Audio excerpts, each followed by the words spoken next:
Isang petisyon ang inihain ng isang grupo ng legal experts sa Supreme Court laban sa natanggap na 125 million pesos na halaga ng confidential funds ng tanggapan ni Vice President Sara Duterte para sa taong 2022.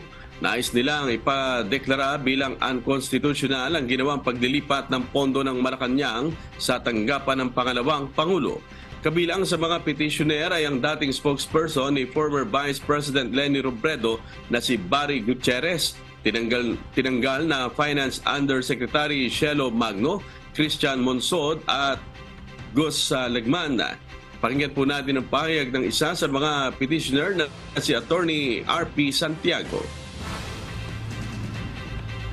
Base sa aming petisyon, sinasabi namin sa Korte Suprema na ito ay hindi sang-ayon sa ating saligang batas dahil Kongreso lamang ang pwede gumawa ng isang budget item na ang nangyari na sa paglipat ay ang Executive Department ang gumawa ng isang item na confidential fund. Samantala sa inilabas na video ng kanyang tanggapan, ipinauubayan na ni Vice President Sara sa Korte Suprema ang kahinatnan ng issue kaugnay ng confidential funds.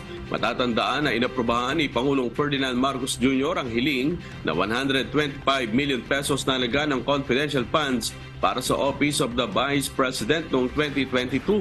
Pakinggan po natin ang pahayag ni Vice President Sara Duterte. Malugod po namin tinatanggap ang pagkakataong talakayin ang legalidad ng paglilipat ng pondo. Umaasa kami na ang dunong ng Korte Suprema ay magiging daan upang tuluyang matapos ang usapin na ito.